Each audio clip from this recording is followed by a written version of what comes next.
man tayassarat lahu matalibuhu al-ukhrawiyyatu,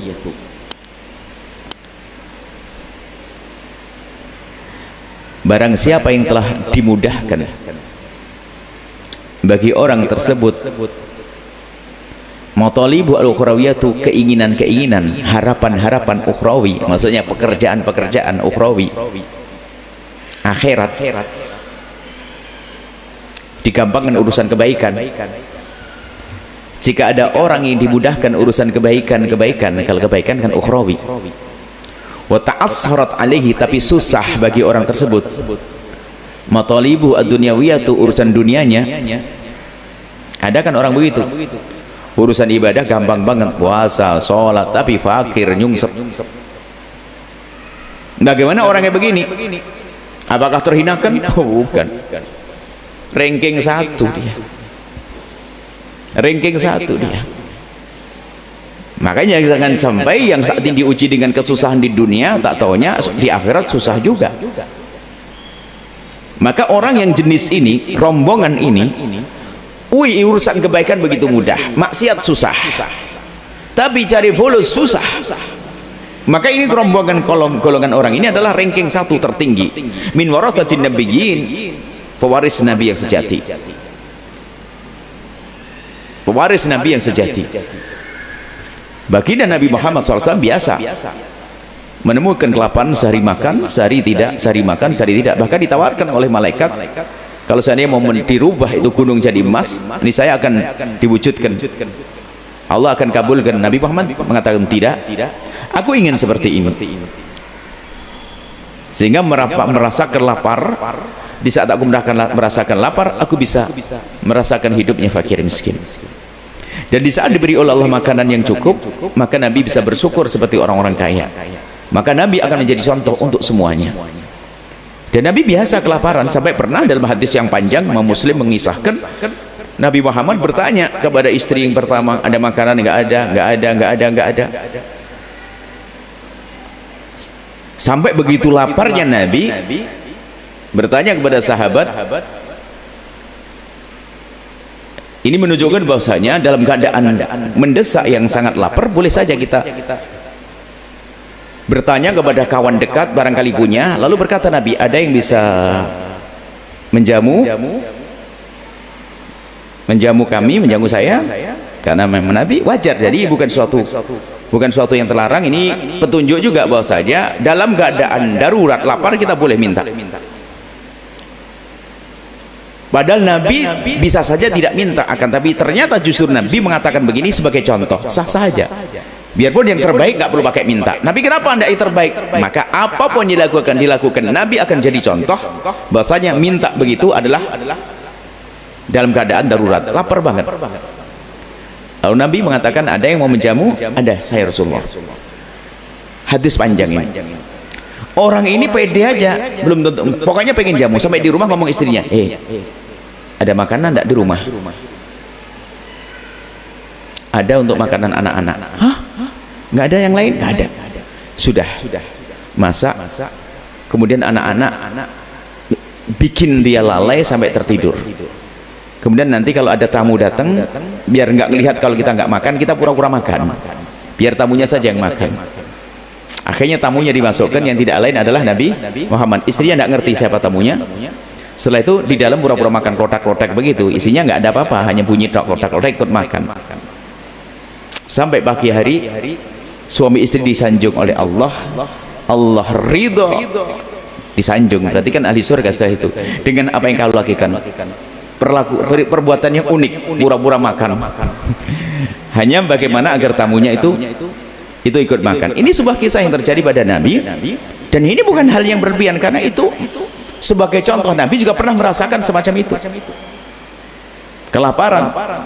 Nabi lapar, bahkan Nabi pun dalam banyak riwayat Nabi sering lapar biasa, sampai suatu ketika, bayangkan kalau ada suami kayak begini, wah luar biasa, datang kepada istrinya Aisyah, ada sarapan enggak?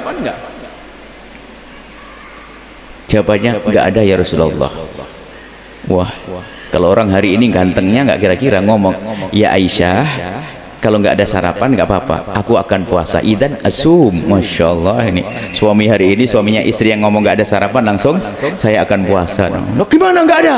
Kok bisa? Wah ini Nabi langsung idan asum, kalau begitu aku berpuasa hari ini.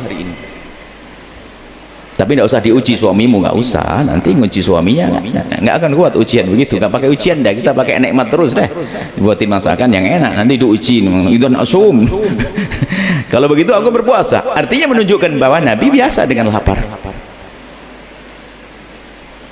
Jadi jangan sampai di saat diberi oleh Allah kekurangan menjadi orang yang marah dengan Allah, seolah-olah dia dihinakan atau dia tidak dimuliakan Allah. Tidak, justru ini adalah warathatul nabiyyin. Nabi pun mengalami semacam itu. Nabi merasakan semacam itu. Dan itu menjadikan pangkatnya tinggi. Ini. Hei yang diuji dengan kefakiran, Anda jangan merasa kecil.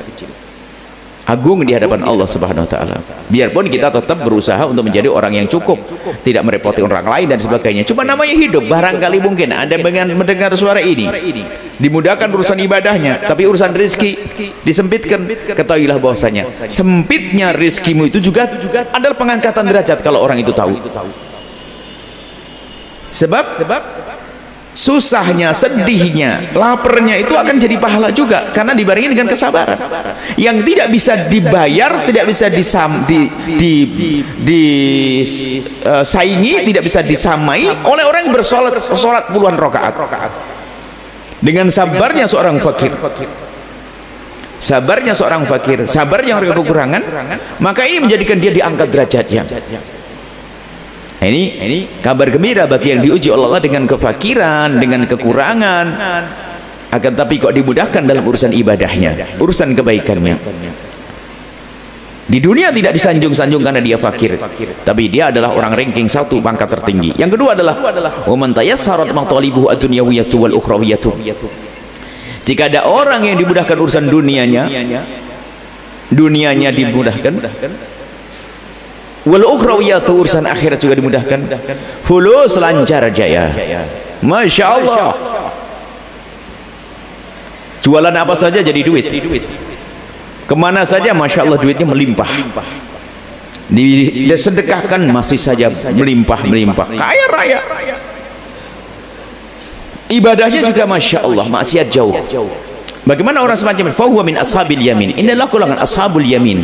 Yamin itu adalah dari kata yumun, ada orang yang penuh berkah, orang yang penuh kebaikan, orang yang diberkahi. Atau yamin kanan itu baik, maksudnya orang yang mujur nasibnya, baik juga, tapi tingkatnya di bawah, ya, tingkatnya di bawah dari yang sebelumnya. Karena kaidahnya sederhana, semakin banyak kenikmatan yang dirasakan di dunia, itu akan mengurangi kenikmatan di akhirat. Tapi yang kaya nggak usah ragu, kenikmatan di akhirat juga gede banget loh ya. Maksudnya kenikmatan yang kita dapat di dunia ini adalah tentu mengurangi jatah kenikmatan di akhirat, sehingga tidak akan bisa melampaui. Akan tapi nanti lalu bagaimana agar bisa melampaui? Apakah ada cara bagi orang kaya untuk melampaui? Tentu ada cara, tapi bukan karena dengan kamu menikmati kekayaannya. Misalnya saya orang kaya, saya menikmati kaya dengan bersyukur, makan enak dan sebagainya, sholat, ibadah dan sebagainya. Insya Allah dengan kekayaan melimpah, makan halal enak. Tapi pangkatmu di bawahmu. Kalau pengen melambung tinggi, urusi orang fakir tuh, nah baru nanti bisa jejer, bisa gitu. Maka berderma, membantu dan sebagainya. Sampai suatu ketika ada bagi Nabi berikan kabar gembira. Ada satu amalan, tasbih subhanallah alhamdulillah wal akbar, ada satu amalan, kalau orang kaya dhahaba ahlud duthur bil ujur, orang kaya akan menuju kepada Allah dengan pahala. Kenapa? Dengan kekayaannya dia bisa bersedekah, berderma, segala macam. Ada orang fakir merasa sedih, ya Rasulullah, enak ya orang kaya dengan kekayaan melimpah, kemudian dia bisa bersedekah banyak. Lalu kami fakir gimana? Bagi orang fakir ada bisa melampaui dia. Apa itu? Baca zikir subhanallah alhamdulillah wa la ilaha illallah akbar. Baca begitu, iya, perbanyak baca itu kau bisa melampaui orang kaya itu. Kau bisa nyamai orang kaya. Rupanya orang fakir ini cerdas. Ya Rasulullah, kalau orang kaya dengar berita ini lalu baca sama gimana? Kalau orang kaya juga dengar lalu ikut baca gimana Rasulullah? Allah memberikan karunia kepada siapapun yang Allah kehendaki. Tidak usah khawatir. Kalau ingin angkat derajat siapa saja bisa. Yaitu karunia Allah diberikan dari orang kaya. Bisa kepadamu, bisa. Tidak usah khawatir. Kalau sudah masuk surga enak. Sudah, kamu minta apa saja sudah. Cuman pertanyaan masuk akal juga dia. Maksudnya enak ya orang kaya. Sudah ini katanya bukan spesial. Kalau orang kaya denger ini gimana ya Rasulullah? Nah, orang kaya denger ini ya dapat lagi. Wah, kalah lagi saya. Dijawab, keutamaan karunia fadlullah yu'tihi may yasha. Allah punya karunia agung yang Allah berikan kepada siapa yang Allah kehendaki. Bisa jadi kamu yang dikehendaki, bukan orang kaya itu. Maka berharaplah karunia dari Allah dengan berhusnudon dengan kebaikan yang kita lakukan. Ashabul yamin orang-orang yang beruntung. Ashabul yamin orang-orang yang mendapatkan keberkahan. Di dunianya enak, di akhirat enak. Ya, kalau minta ya kayaknya gini, apakah saya harus minta yang pertama biar saya fakir lalu saya enak di akhirat? Ini pertanyaan. Sementara Allah mengajari Rabbana atina fid dunya hasanah. Ya minta aja yang enak. Saya minta ya Allah di dunia enak deh pokoknya, tapi di akhirat pangkat tinggi gitu. Jangan sok nanti ya Allah fakirkan aku di dunia biar nyungsep di dunia, yang penting nanti di akhirat kelas tingkat tinggi. Allah tidak mengajarkan doa begitu kok. Ini hanya untuk menjelaskan tentang orang-orang. Jadi orang fakir nggak perlu kecut, nggak perlu berkecil hati, tapi kita berusaha untuk menjadi orang yang bisa berbagi. Jangan menjadi orang fakir. Kalau menjadi orang fakir ini loh, dengar hiburannya semacam ini. Tapi orang kaya ternyata bisa mengangkat orang fakir terangkat tinggi. Gambarannya begini loh ya, dia. Kadang-kadang kita ini cara berpikir. Ada burung itu ternyata terkapar dia. Ini ada orang mau keluar, anggap saja ini orang soleh, orang baik, berjalan, dia ngerti ilmu tawakal, ilmu macam-macam, tawakal serah pada Allah, kekayaan rizki dari Allah. Ngelihat ada burung mau mati, tiba-tiba ada burung lain lagi, terpesona, kaget, ajib, ini burung sudah nggak bergerak, cari makan nggak bisa. Ada burung datang membawa makanan. Setelah itu burung ini nyuapin. Setelah tidak lama kemudian burung yang nyuapin kan pergi. Burung yang tadi itu yang sudah sekarat ini setelah dikasih makan sama temannya bergerak, bisa berdiri, lalu bisa terbang. Maka orang yang melihat ini, melihat pemandangan langsung, sudahlah, sungguh Allah Maha Kasih, Allah Maha Kuasa. Burung aja lihat, dia di rumah, dia di tempatnya, dikirim oleh Allah makanan, lalu dia pulang dengan tawakalnya. Dia ada kecerdasan, dia ngerti makna tawakal, tapi dia kurang meningkatkan kecerdasannya. Dia melihat ini, dia menjadi orang tawakal, yakin rizki akan dikirim oleh Allah, dia cerdas, cuman dia kurang meningkatkan kecerdasannya. Kenapa? Di situ contohnya bukan satu burung, tapi ada dua burung. Kenapa dia melihat burung yang ini? Kenapa dia tidak berjanji untuk menjadi burung yang satunya lagi? Mestinya kalau dia cerdas, lagi meningkatkan kecerdasannya, daripada saya jadi burung yang diberi, kenapa saya tidak jadi burung yang memberi? Maka keluarlah dia bekerja, mencari nafkah, mencari rezeki, bantu orang. Nah ini cerdas. Makanya jangan saya begini. Kalau ternyata kita fakir, menjadi orang fakir yang tadi warathatun nabiyyin. Tapi kalau bercita-citalah orang yang bermanfaat, jadi burung yang bisa berbagi, bukan jadi burung yang bertawakal tadi. Makanya kita diajarkan untuk menjadi orang yang bisa memberi, bisa memberikan pertolongan, orang yang cukup, bukan orang yang merepotkan. Kurang lebih seperti itu. Kemudian Ini gambaran orang yang fid dunya hasanah wa fil akhirati hasanah. Dan tolonglah jangan biasa sok ngomong ya Allah enggak apa-apa deh, di dunia sakit-sakitan kan, orang sakit pahalanya gede ya Allah, giliran kasih sakit nggak kuat. Kalau ngomong yang bener, ya Allah daripada banyak duit terus nggak punya anak, mending punya anak nggak punya duit nggak apa-apa ya Allah. Punya anak nggak punya duit beneran pusing juga. Ini biasanya ngomongnya orang marah itu. Kalau ngomong kepada Allah tuh jangan ceplos-ceplos, ngomong yang bener deh. Nabi aja, Nabi Yusuf kan seorang nabi, ini dalam ucapannya tuh ngomong ya Allah penjara lebih aku sukai. Gara-gara ngomong penjara bisa masuk, coba nggak usah ngomong begitu biar nggak masuk penjara. Asijnu, penjara abu lebih aku sukai ya Allah. Dia ngomong maksud daripada aku nuruti itu, menuruti godaan si Imra'atu Aziz yang kalau namanya Zulaikha, lebih baik aku masuk penjara. Masuk penjara. Coba doanya ya Allah jauhkan dari godaan Imra'atu Aziz dan berikan keselamatan. Selamat. Makanya kalau ngomong yang benar, jangan gara-gara jomblo lama ya Allah yang penting laki-laki deh ya Allah. Yang penting perempuannya, milih yang soleh, milih yang, tolong dengan Allah loh, kita yang maha kuasa. Kalau ngomong yang benar, makanya Nabi ngajari kalau minta surga Firdaus. Jangan ya Allah saya penting masuk surga di terasnya juga nggak apa ya, kok sempit banget yang punya target yang tinggi dong. Baik, Rabbana atina fid dunya hasanah wa fil akhirati hasanah wa man tayassarat lahu matalibu ad-dunyawiyatu, hati-hati, wa ta'assaran ahil ukhrawiyatu, barang siapa yang dimudahkan urusan dunianya, masya Allah rizki, masya Allah rizkinya banyak melimpah, kekayaannya masya Allah, dia pengen beli apa saja buat dia, tapi sedekah 10.000 aja dilihati duit yang paling kotor, dari 10.000 masih bilang yang robek. Itu masih diungkit-ungkit, kemarin sudah ngasih. Sholat susahnya, sementara ada orang lo datang ke majelis semacam ini dalam keadaan dia demam, dia sakit ya, di rumahnya repot bisa datang. Ini di rumah ada mobilnya 10, sopirnya 10, tukang pijatnya 16, belum tentu bisa datang. Nganggur, pembantunya ada 7, nggak bisa datang karena nggak dipilih oleh Allah. Kekayaan melimpah tapi tidak dimudahkan urusan akhiratnya. Tidur sore jam 8, tahajud nggak bisa. Tapi hamba terkasih Allah lihat tidurnya jam 1 masih bisa tahajudan kok. Capek pun ternyata bisa sholat berjamaah di masjid. Dia capek, sakit-sakitan.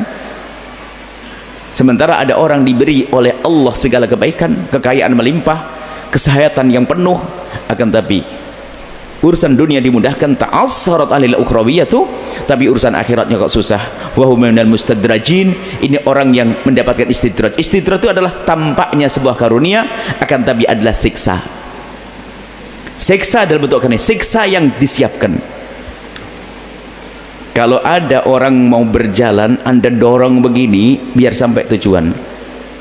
Tapi kalau begini namanya jungkrak nih, bahasa dia. Istidrat itu paling enak terjemahkan bahasa Jawa, jungkrak no, dorong ke depan, jungkrak no. Jangan jungkrak no bahasa Jawa, bahasa Indonesia belum ketemu. Kalau dorong kan bisa saja mendorong itu biar maju, tapi jungkrak no itu mendorong tapi untuk menjatuhkan dia, kan gitu ya. Jungkel gitu. Nah ini coba Anda ada, tolong diterjemahkan bahasa Indonesia, jungkrak nih bahasa Jawa nih. Belajar bahasa Jawa, hei orang Sumatera. Nah, ya istidraj begitu, kayak dorong tapi biar nyungsep dia. Nah, kalau dorong kan biar maju, tolong dorong dia. Oke, dorong. Kalau pakai dorong masih mengandung mana? Dorong untuk maju, bisa dorong untuk terjerumus. Tapi kalau sudah jungkrak no, dorong tapi biar masuk sumur. Nah ini istidraj. Kelihatannya diberi, tapi ternyata bukan untuk diangkat. Menjadi terlena dengan karunia, lalu dimurkai oleh Allah. Ternyata dia diberi oleh Allah kekayaan melimpah untuk dimasukkan ke neraka yang paling dalam. Mustadraj. Maka hati-hati yang mendapatkan karunia, supaya Anda tidak menjadi orang yang mustadraj. Faham bahwasanya ini adalah bukan karunia yang sesungguhnya. Kalau ternyata menjadikan kita bermaksiat, ayo kembali kepada Allah. Sekaligus koreksi diri kita sendiri. Jika ternyata karunia yang Allah berikan kepada kita bukan menjadikan kita semakin dekat kepada Allah, itulah istidraj. Itu adalah sebab kehancuran. dulu waktu jomblo di barisan paling depan. Mohon maaf yang jomblo, itu peringatan itu. Setelah dapat suami atau istri sudah mundur bab sekitar, pakai sepeda aja, beli motor mundur lagi, gara-gara sudah punya mobil di luar, mobilnya double, nggak ngaji. Ayo dikunci ini ya, jangan sampai begitu ya, para jomblo. Dapat istri semakin rajin, rizki semakin melimpah, tambah rajin. Berarti rizkimu adalah karunia yang sesungguhnya, bukan istidraj, bukan rizki yang diberikan oleh Allah agar jadi beban untuk jadi bandul, bagi beban untuk melompatkan neraka yang paling dalam. Hati-hati.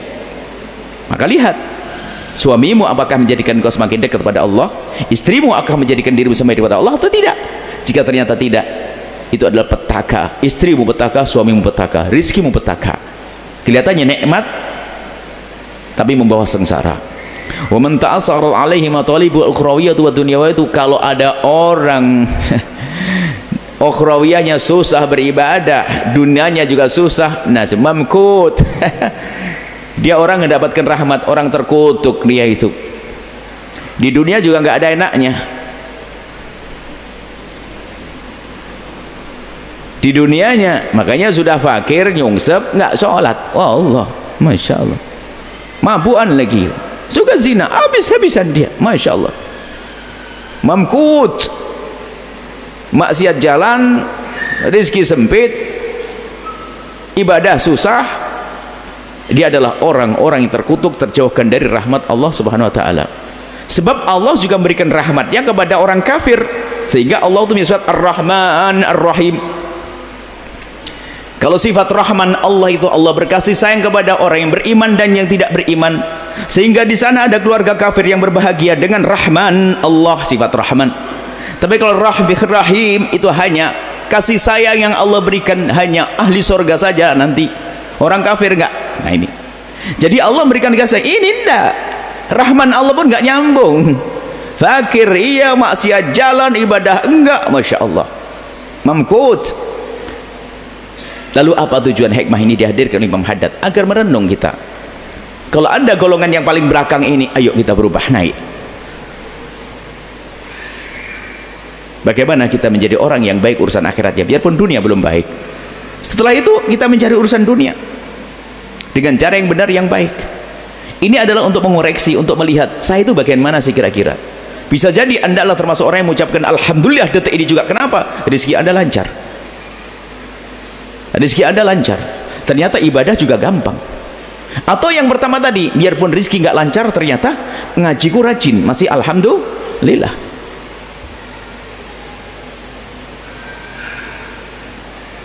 Tapi nasib buruk jika ternyata harta melimpah, susah berbuat baik, atau sudah sempit rezeki, suka maksiat. Betaka untuk bahan renungan. Setelah itu mintalah kepada Allah yang terbaik. Allah Maha Kasih. Anda tidak berurusan dengan zat yang bisa fakir, tapi Allah adalah Maha Kaya yang kekayaannya tidak berbatas, dan Allah Maha Kuasa memberikan kekayaan kepada anda. Allah Maha Kuasa memberikan kebahagiaan kepada anda. Maka kalau minta kepada Allah jangan tanggung-tanggung, mintalah yang terbaik. Wallahu a'lam bissawab.